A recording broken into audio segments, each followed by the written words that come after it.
mendengarkan podcast ini. Menjadi umat pilihan itu kesempatan yang luar biasa. Kesempatan yang tidak ternilai, saudaraku. Sebab tidak banyak orang yang memiliki kesempatan menjadi umat pilihan Allah.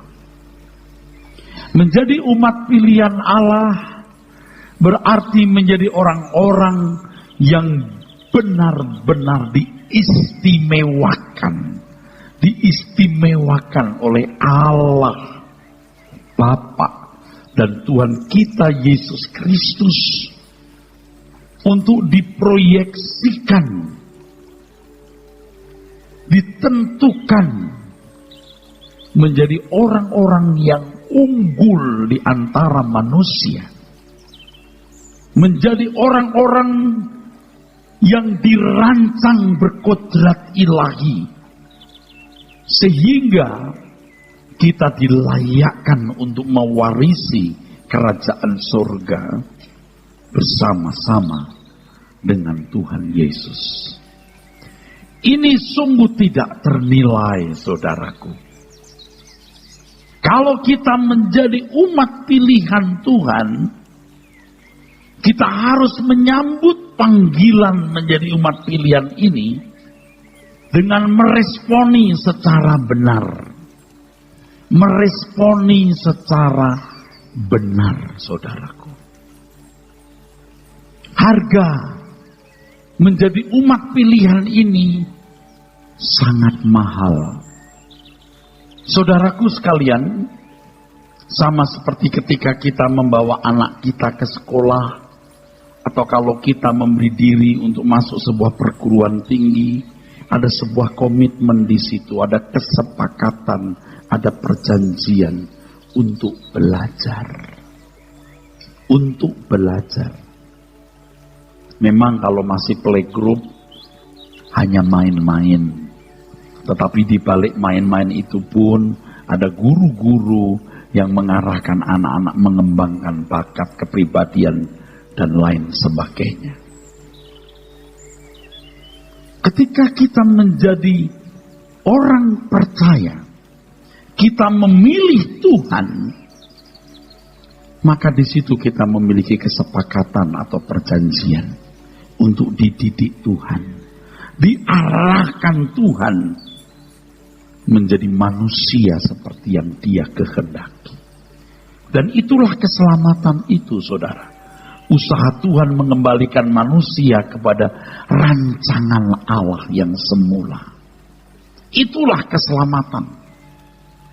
Jadi bukan hanya terhindar dari neraka dan diperkenankan masuk surga. Itu bukan keselamatan, saudara. Itu buah keselamatan. Keselamatan itu sebuah proses bertahap yang sangat ketat. Proses belajar mengajar. Allah yang mengajar, kita yang dididik. Sama seperti kalau ditanya, apa itu sekolah? Apa itu sekolah atau kuliah? Bukan menjadi sarjana. Sebab tidak semua anak muda yang sekolah dan kuliah itu jadi sarjana. Sekolah atau kuliah itu sebuah proses belajar mengajar. Dari bodoh menjadi pintar. Dari tidak cakap menjadi cakap. Sampai pada level pantas diwisuda menjadi sarjana. Demikian pula keselamatan. Proses belajar mengajar. Allah yang mengajar, kita yang dididik atau diajar. Dari bodoh menjadi pintar. Dari tidak cakap menjadi cakap. Dari manusia berdosa, saudaraku, menjadi manusia yang berkodrat ilahi. Menjadi manusia Allah. Dari penuh cacat celah menjadi manusia yang tidak bercacat, tidak bercela. Dari manusia yang tidak sempurna menjadi manusia yang sempurna. Tentu bicara soal kesempurnaan, kita tidak akan bisa sempurna seperti Tuhan. Bahkan kita tidak bisa sempurna seperti yang lain, sebab masing-masing orang memiliki standar sempurna yang beda. Yang diberi banyak, dituntut banyak. Tetapi pada intinya, setiap orang harus menjadi pribadi yang berkenan di hadapan Tuhan. Dan itu harus proses, saudaraku. Sebagaimana tidak semua orang sekolah, orang kuliah itu menjadi sarjana. Maka banyak yang dipanggil, sedikit yang terpilih. Orang yang sungguh-sungguh meresponi karya keselamatan Tuhan itu harus sampai tingkat ini, saudara. Menang. Harus sampai menang.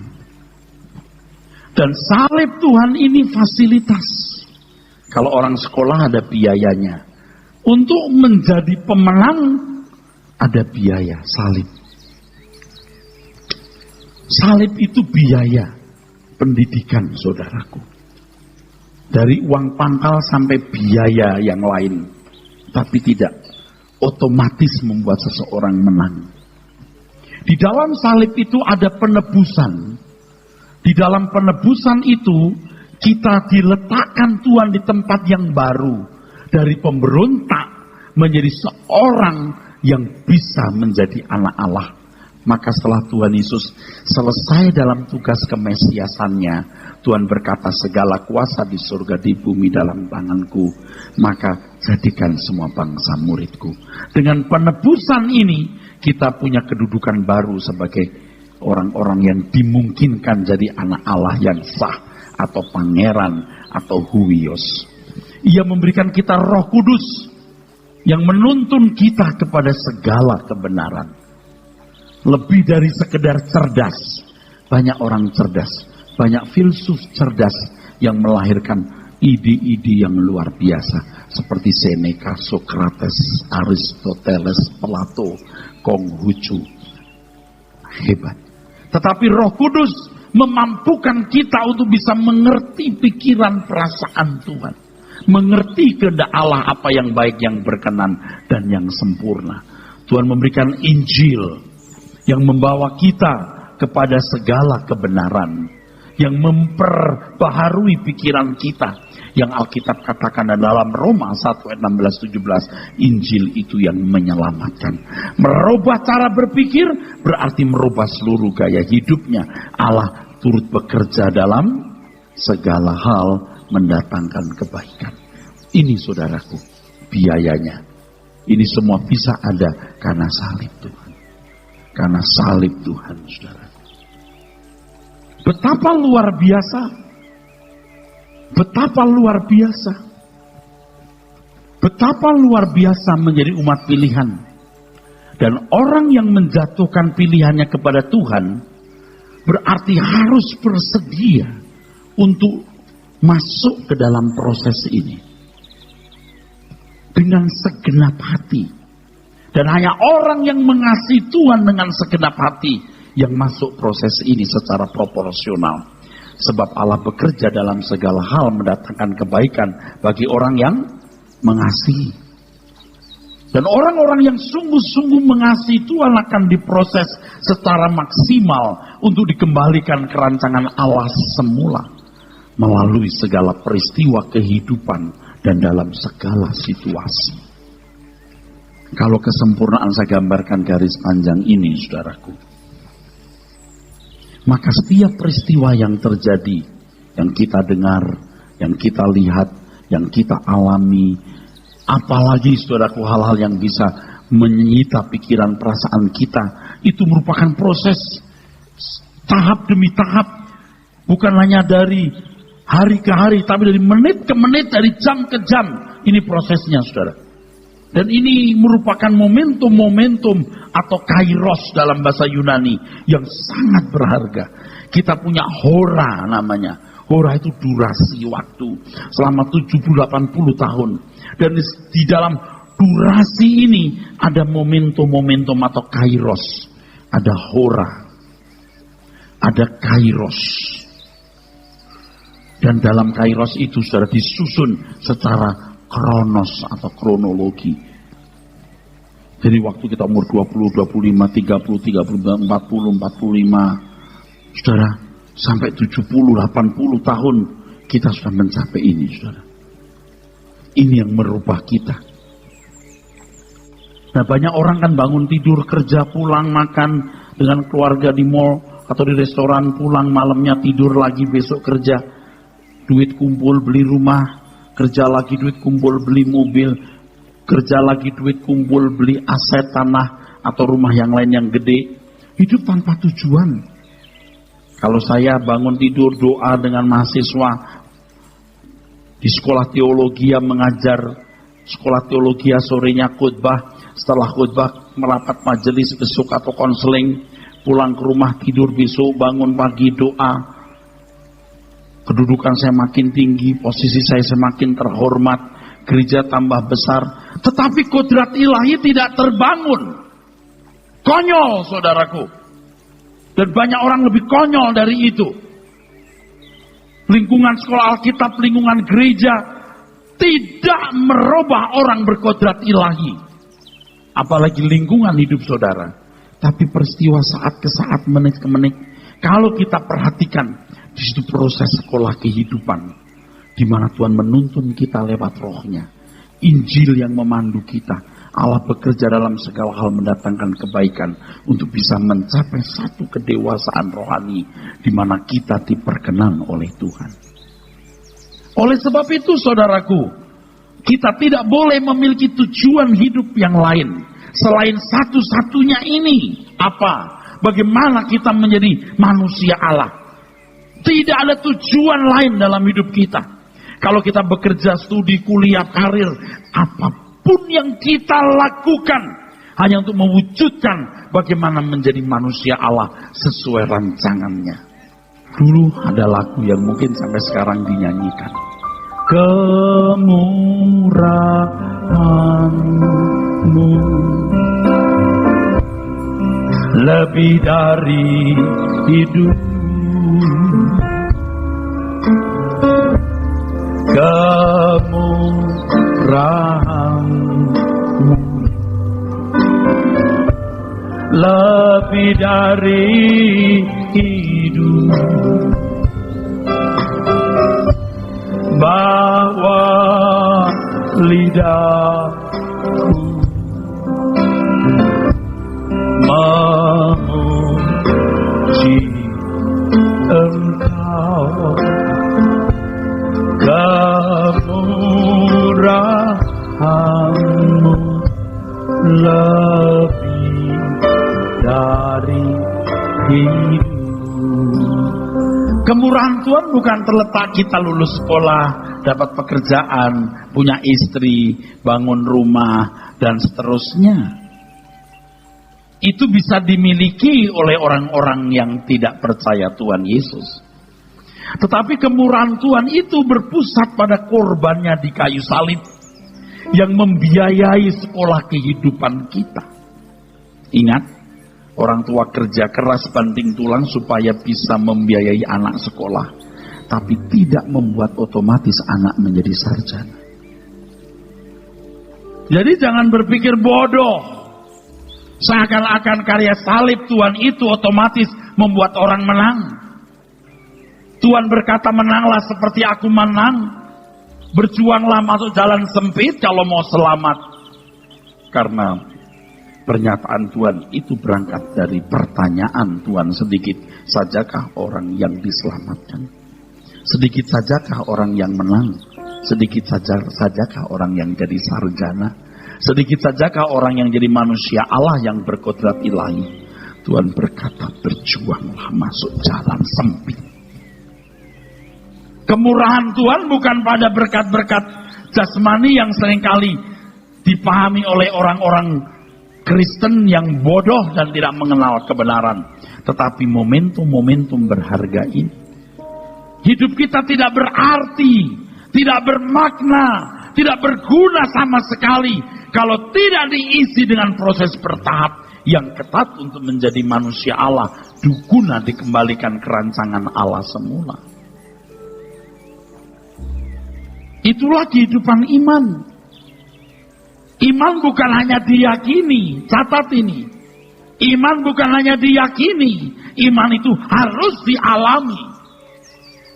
Bagaimana bertumbuh menjadi iman yang sempurna, yang melahirkan kita sebagai manusia yang berkodrat ilahi. 1 Timotius 1 Tim ayat 6, ayat 9 dan 10. Please dibaca. Demikian firman Tuhan. Tetapi mereka yang ingin kaya terjatuh ke dalam pencobaan, ke dalam jerat, dan ke dalam berbagai-bagai nafsu yang hampa dan yang mencelakakan, yang menenggelamkan manusia ke dalam keruntuhan dan kebinasaan. Karena akar segala kejahatan ialah cinta uang, sebab oleh memburu uanglah beberapa orang telah menyimpang dari iman dan menyiksa dirinya dengan berbagai-bagai duka. Karena memburu uang, orang menyimpang dari iman. Memburu uang karena cinta uang, memburu uang karena cinta Tuhan itu beda. Hidup kita hanya bertujuan menjadikan 70-80 tahun umur hidup kita ini media, sarana, kesempatan untuk mencapai kesempurnaan Tuhan. Maka kita harus memburu uang demi hal ini. Bukan memburu uang demi punya barang ini, barang itu.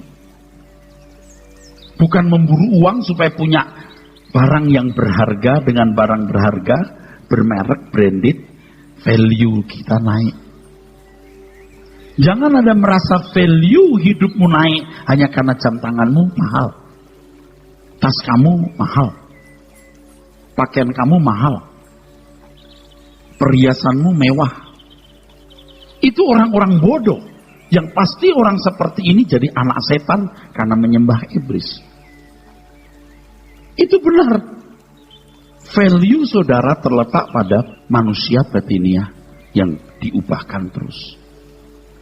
Coba kalau saya tanya jujur, Anda masih cinta uang nggak? Rata-rata cinta uang. Karena tidak mengenal kebenaran selama ini. Tidak diajar bagaimana seharusnya hidup. Sekarang di sini saudara sekolah Alkitab. Disadarkan. Hidup kita ini hanya media, saudaraku. Media untuk disempurnakan menjadi manusia Allah. Bukan untuk beli barang branded. Dengan barang branded kita merasa aman, merasa nyaman, dan terhormat. Biasanya barang branded untuk satu kesombongan, dua jadi ikatan. Setan itu membinasakan manusia dari itu. Dan rata-rata banyak saudara yang masih begitu. Bukan tidak boleh punya barang bagus atau branded. Tapi kalau barang itu untuk membuat saudara merasa lebih bernilai. Dan Anda terikat. Anda menyembah iblis. Anda menyembah setan di situ. Tidak mungkin Anda menghargai nilai-nilai rohani. Bahkan ada orang-orang yang berurusan dengan Tuhan supaya diberkati. Ya, untuk beli barang mahal kan mesti punya duit banyak. Akhirnya orang cinta uang. Cinta uang itu akar segala kejahatan. Akar segala kejahatan itu bukan membunuh, berzina, mencuri. Itu hanya simptom, gejala atau cirinya. Akar segala kejahatan adalah ketika seseorang tidak mengakui keberadaan Allah sebagai majikan. Tidak mengakui Allah sebagai majikan, berarti saudara suka-suka sendiri. Anda tidak tahu apa tujuan hidup. Tapi kalau kita percaya kepada Tuhan Yesus, kita mengikuti apa yang Dia mau. Yang Tuhan mau adalah ikut aku. Jual segala milikmu, bagikan kepada orang miskin, datang kemari ikut aku. Teladani aku, contoh hidupku. Itu maksudnya. Jadi kalau menyimpang dari iman, berarti Anda tidak dibenarkan. Karena orang dibenarkan hanya oleh karena iman. Kalau Anda cinta uang, Anda tidak beriman dengan benar. Anda menyimpang dari iman. Selama ini orang punya sistematika teologi hanya dinalar. Iman bukan hanya diyakini, tapi dialami. Percaya Yesus selamat, dibenarkan bukan karena perbuatan, karena iman. Perbuatan apa sih yang harus dihindari? yang tidak membuat Anda dibenarkan? Apa sih dibenarkan itu? Iman yang bagaimana yang membuat Anda dibenarkan? Nah, kalau cinta uang dari ayat tadi sudah sangatlah jelas Anda menyimpang dari iman. Anda tidak dibenarkan. Saya mau tanya, rata-rata menyimpang enggak? Saya tanya, rata-rata menyimpang enggak? Menyimpang. Tetapi oleh kemurahan Tuhan, Tuhan memberi kita kesempatan untuk sadar, bertobat, berbalik, dan berdamai dengan Tuhan. Jadi jangan merasa sudah selamat. Selamat itu proses yang bertahap. Jangan merasa dibenarkan. Karena Anda merasa sudah percaya. Iman bukan hanya diyakini, tapi iman harus dialami. Abraham beriman meninggalkan Ur Kasdim dan seluruh hidupnya disita oleh panggilan menjadi bapak orang percaya dan menemukan negeri yang Tuhan janjikan. Orang-orang Roma yang dikatakan dibenarkan oleh iman dalam Roma pasal 4-5 mengatakan mereka orang-orang yang telah kehilangan hidup, kehilangan keluarga, kehilangan kenyamanan, bahkan disiksa mati dengan cara keji demi percayanya kepada Tuhan Yesus. Tidak punya perbuatan baik memang. Perbuatan baik menurut hukum-hukum. Tapi punya iman kepada Tuhan Yesus. Dan hidupnya meneladani Tuhan Yesus. That's it. Itu manusia Allah Tuhan Yesus.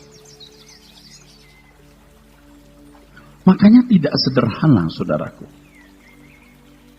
Tapi juga tidak rumit sebenarnya. Yang benar itu mustahil. Sulit. Tuhan memberi kita kemampuan untuk itu, saudara. Kalau saudara-saudara tidak menjadikan bahwa tujuan hidup ini satu-satunya adalah bagaimana menjadi manusia yang berkudrat ilahi, Anda salah. Banyak masalah hidup yang saudara hadapi, tapi masalah itu adalah cara Tuhan atau media Tuhan menyempurnakan saudara. Memang hidup hanya untuk itu diubah. Dari menit ke menit. Kalau dari menit pertama, kedua, jam pertama, jam kedua kita tidak melakukan satu kesalahan, luar biasa bahagianya. Luar biasa. Jalani terus. Memang kita belum sempurna, tapi kalau mati setiap saat kita diterima Tuhan. Harus koreksi diri terus. Pokoknya tujuan hidup kita hanya satu-satunya ini, Pak. Bagaimana sekolah kehidupan. Karena biaya sekolah ini sudah terlalu mahal. Dan Tuhan telah membayarnya di kayu salib. Menempatkan Anda dalam posisi yang benar sebagai orang yang bisa menjadi anak Allah yang sah. Memberikan Roh Kudus, Injil dan penggarapannya. Itu tidak ternilai. Sekolah ini enggak ternilai. Harganya tidak ternilai. Sayang kalau kita tidak menyambutnya dengan benar, saudaraku. Kita harus sungguh-sungguh. Yang lain tidak penting. Jadi Pak, kalau begitu kita nggak perlu Pak kerja bisnis, semua untuk memenuhi proses bagaimana menjadi manusia Allah, bukan jadi tujuan. Nah selama ini kan orang terikat dengan branded, barang branded saudara itu mengikat hatimu. Paulus berkata semua halal bagiku, tapi aku tidak mau terikat atau diperbudak. Rata-rata manusia begitu, termasuk orang Kristen. Dia merasa dirinya punya value, mobilnya bagus. Value rumahnya mewah. Bukan tidak boleh punya rumah mewah. Tapi jangan terikat dengan hal-hal tersebut. Tapi kalau Anda masih berkeras, kita buktikan. You masuk surga nggak nanti? You menghina Tuhan, tidak menghargai nilai-nilai rohani. Dengan meninggikan nilai-nilai duniawi. Tapi Pak jangan marah-marah. Saya bukan marah, saya stres. Kalau saudara masuk neraka kan saudara masuk neraka kan mengerikan, saudaraku. Tegas namanya. Amin. Saudara mau dirubah Tuhan?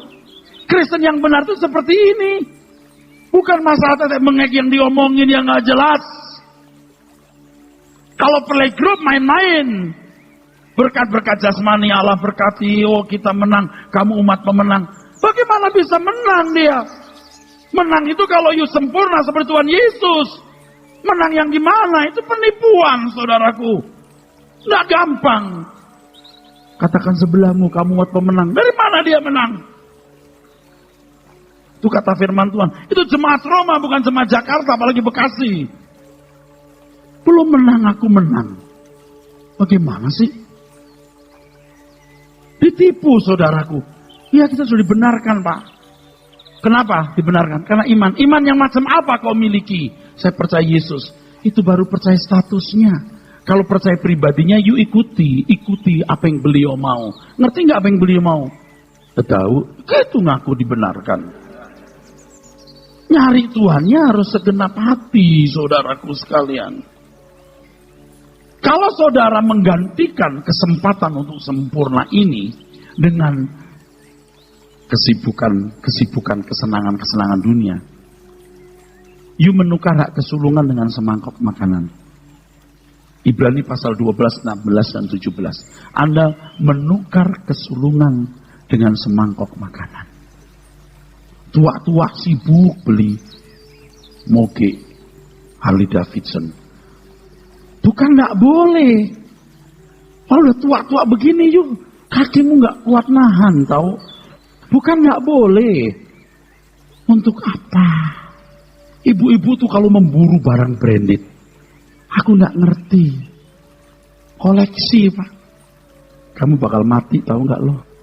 Pakai yang pantas kalau hubunganmu dengan para istri menteri atau pejabat tinggi atau para konglomerat, istri konglomerat, oke lah pakai yang pantas. Tapi jangan terikat di situ. Jangan terikat saudaraku. Punya boleh, nggak punya juga nggak apa-apa. Jangan ngotot. Saking pengennya yang branded, ya udah nggak asli asal KW nggak apa-apa atau premium. Saya bukan nggak boleh. Tapi kalau tujuannya untuk nilai diri, you miskin. Value-mu pada manusia batiniahmu. Bukan di perhiasanmu. Bukan tidak boleh pakai perhiasan, pakailah yang pantas. Di dalam Ibrani 12 ayat 16-17 itu dibaca. Saya mau tanya, Bapak Ibu ngerti nggak saya ngomong apa ini? Saudara mau berubah nggak? Hidup ini hanya diisi untuk berubah. Amin. Saya juga belum sempurna. Bertahun-tahun jadi pendeta, makin cakep, jemaat makin banyak. Wah jadi punya yayasan, punya aset. Tapi kodrat ilahi tidak terbangun. Konyol saudara. Konyol. Saya mau tanya, saudara merasa nggak ada proses itu lalu berubah? Kalau nggak kan nggak beres. Kalau pikiranmu ditujukan kepada hal dunia, pasti Anda nggak bertumbuh. Saya ngomong begini bukan menganiaya saudara loh. Wah ini orang-orang kaya teraniaya nih Pak. Orang kaya memang memburu barang branded. Memburu Anda punya nggak salah. Tapi kalau untuk menjadi value di dirimu, engkau pasti tidak mencari value di hadapan Tuhan. Engkau mati kasihan. Semua engkau tinggalkan. Kasihan pokoknya deh. Pokoknya orang makin punya banyak, makin bisa happy di dunia ini, makin tragis waktu meninggal. Tapi kalau dari saat ke saat belajar bertumbuh, berkenan, sempurna, kematian pun menjadi saat yang menyenangkan. Di sini nih Anda belajar mempersiapkan hari kematian. Kristen tuh begitu Pak. Bukan hanya jadi orang beragama ke gereja supaya kita diberkati nanti mati masuk neraka. Jadi Kristen itu punya komitmen sekolah. Sekolah kehidupan. Harganya mahal, kayu salib. Tuhan bayar. Anda nggak belajar tuh konyol. Kalau orang tua kerja keras dari pagi sampai sore, taruh hidup taruh nyawa, lalu anaknya sekolah pakai baju seragam di jalan, buka baju seragamnya pakai kaos, lalu cuma main game atau jalan-jalan. Bayangkan saudara. Apalagi kalau uang sekolah bukan dibayarkan untuk beli narkoba. Loh itu benar yang model begitu kan. Bayangkan.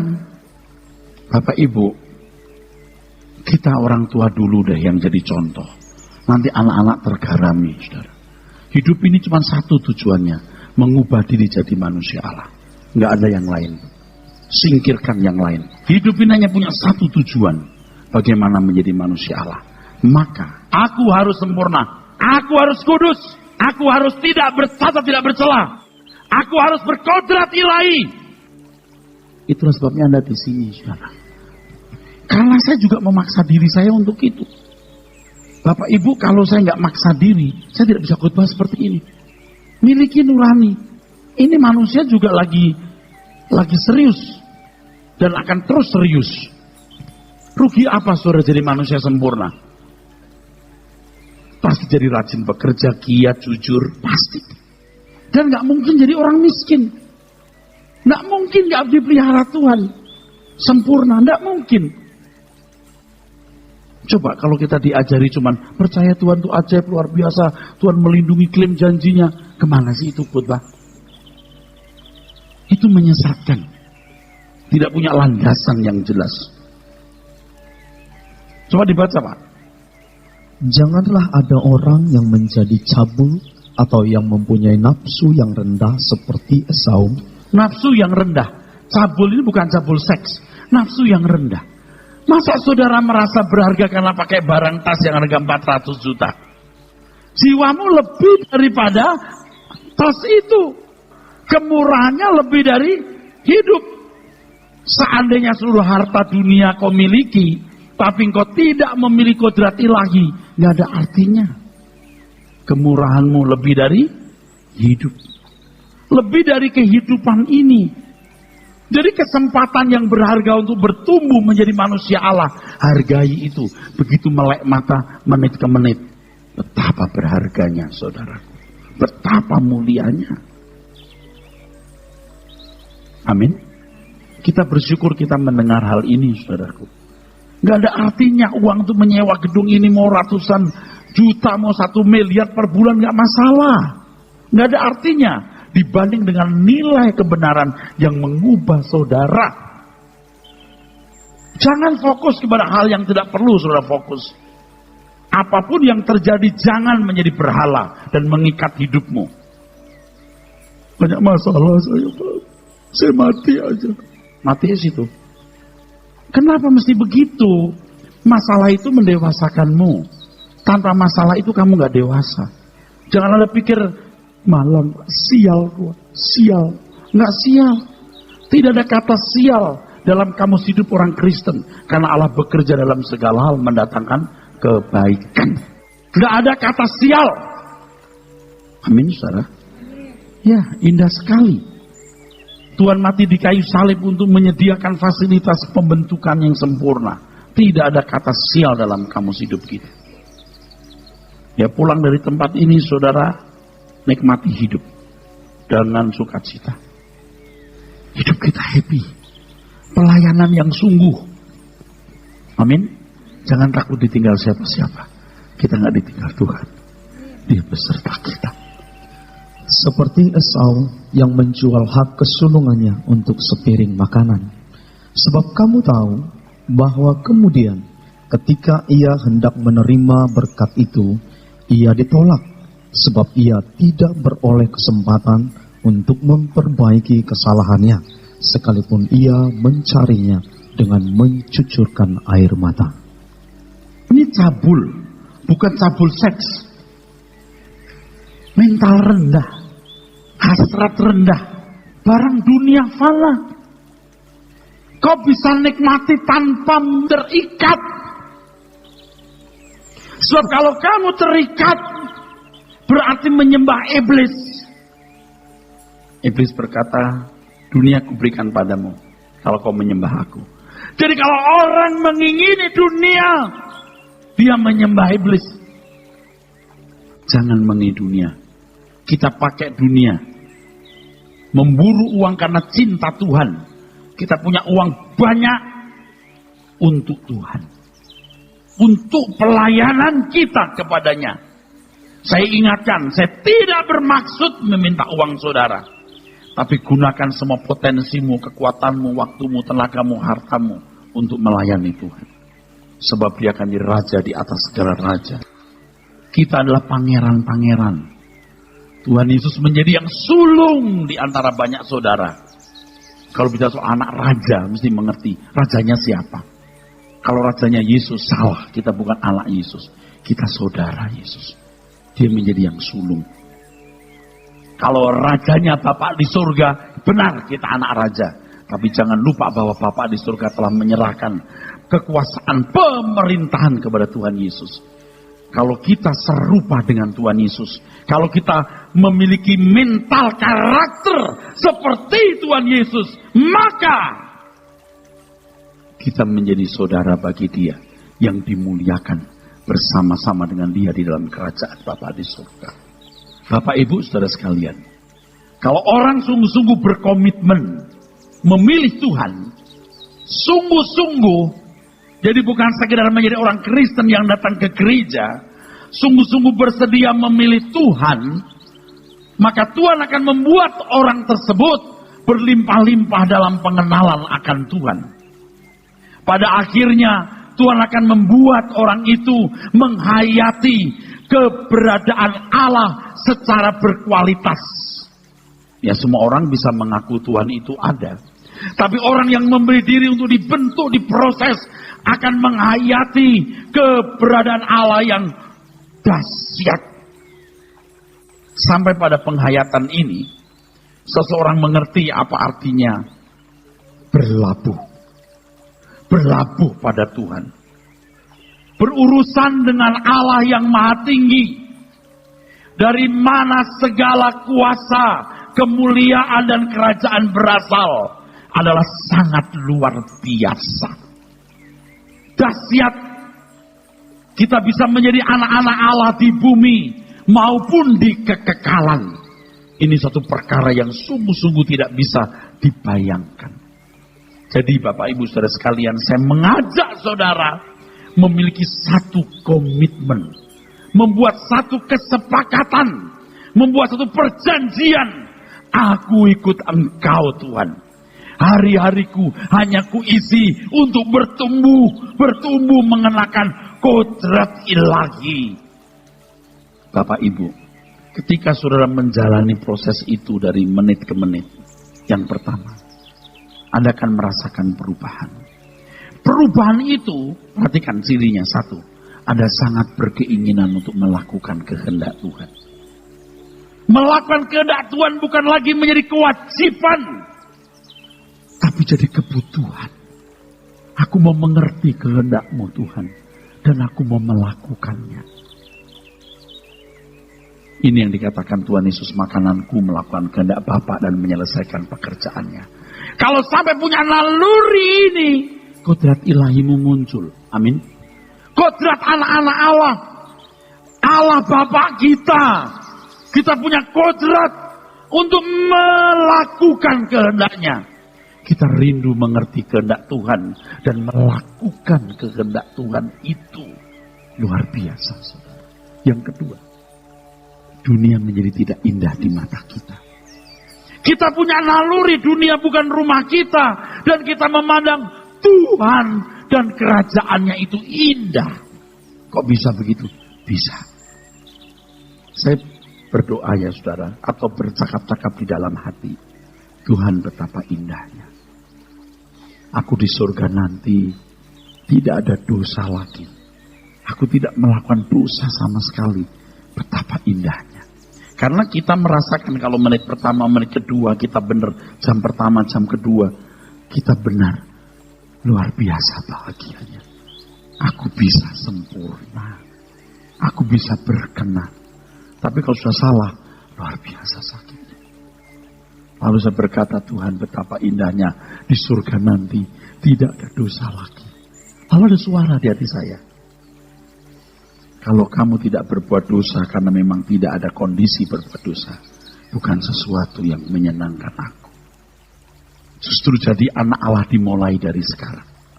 Berkodrat ilahi dimulai dari sekarang. Ketika kita berkesempatan berbuat dosa, tapi kita tidak melakukan itu. Keinginan kita hanya melakukan kehendak-Nya. Itu baru menyenangkan hati Tuhan. Kalau sampai kita bisa menyenangkan hati Tuhan, luar biasa Pak. You sangat bernilai di hadapan Tuhan. Lalu saya berkata, Tuhan, betapa indahnya surga. Ketika aku melihat keadaan surga, aku tahu betapa tidak bernilainya dunia ini dan segala keindahannya. Kalau engkau melihat surga, baru dunia tidak indah. itu tidak menyenangkan hatiku. Tapi ketika engkau belum melihat surga, engkau percaya perkataanku bahwa rumahmu di surga, dunia ini tidak indah, baru kau menyenangkan aku, berarti kau percaya padaku. Surga tidak kelihatan, Pak, betul. Tidak indah, Pak, tidak, dia indah. Bagaimana kau menghayati suasananya lewat pertemuanmu dengan Tuhan setiap hari. Dan engkau bisa melihat dunia tidak indah. Walaupun kita bisa menikmati jalan-jalan ke luar negeri, kita menikmati pemandangan alam, kita di pulau, kita sama-sama di hotel menikmati kehidupan leisure time. Kita nikmati, betul. Karena Allah juga menciptakan ini. Tetapi bagaimanapun, kerajaan Bapakku, rumah Bapakku, tiada tara keindahannya. Kaulah tujuanku,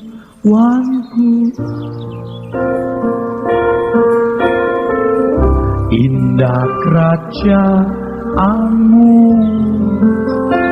Haleluya. Di ujung jalanku nampak matahari kehidupan yang tak pernah terbenam. Kaulah tujuanku, indah kerajaanmu. Amin.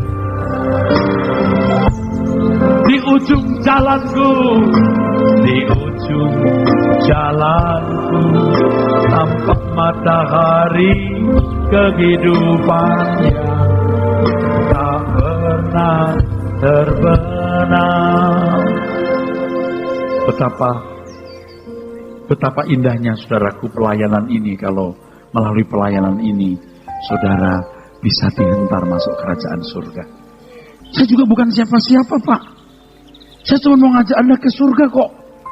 Dan itu pun caranya sulit. Harus bertobat. Harus hidup benar, Pak. Adalah indah kalau kita punya kesempatan berbuat salah, tapi kita tidak memilih salah. Adalah indah kalau kita tidak menghargai dunia dengan cara yang salah, tapi kita melihat surga yang indah walaupun kita belum melihat surga. Tuhan yang bilang, rumah Bapakku itu banyak. Indah, kita percaya saja.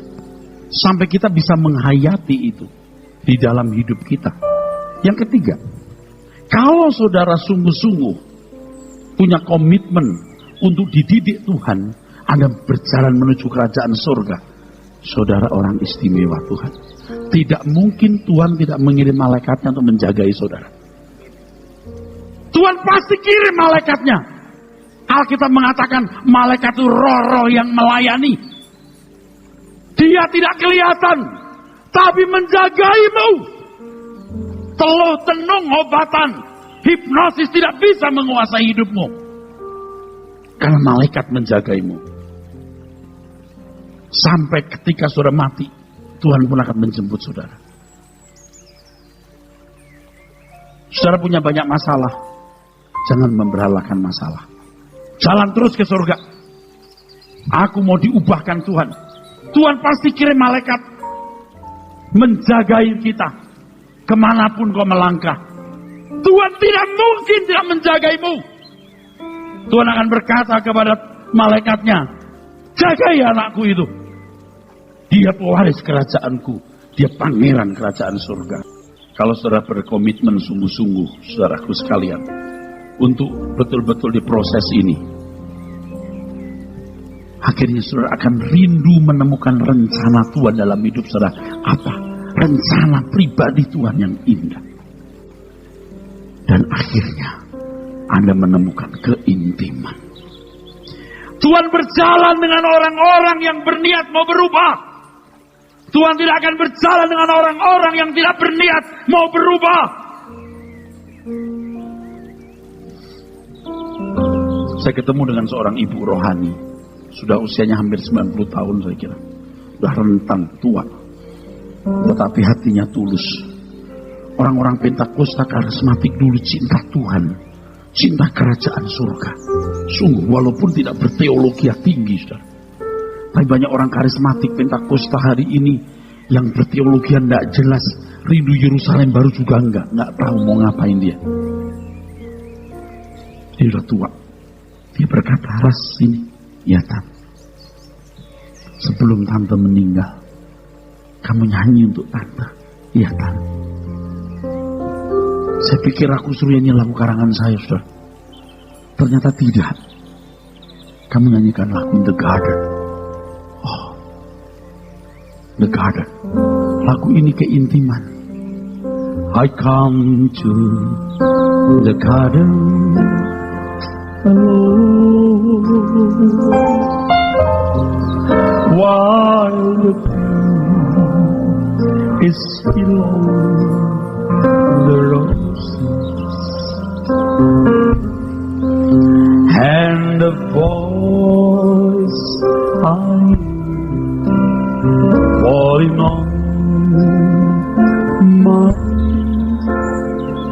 the sound of God is roses,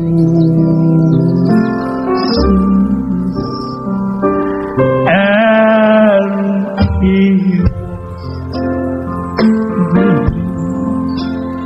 and He talks with me, and He tells me I am His own, and the joy we share as we tell me none other has ever known.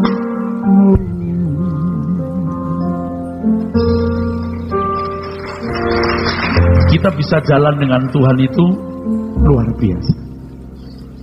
Sebab siapakah kita?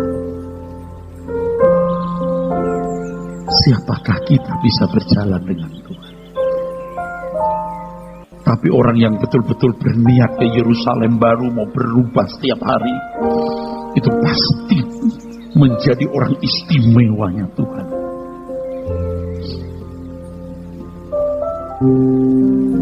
Jangan hanya diyakini, tapi dialami dan buktikan bahwa Allah yang kita sembah, Allah yang hidup. Anda memiliki Tuhan itu luar biasa. Dan hadiah terbesar yang Allah Bapa berikan, yaitu Tuhan Yesus, yang bisa menjadi kekasih kita dan menjadi mempelai kita, yang selamanya kita boleh bersama-sama dengan Dia di dalam kerajaannya. Amin.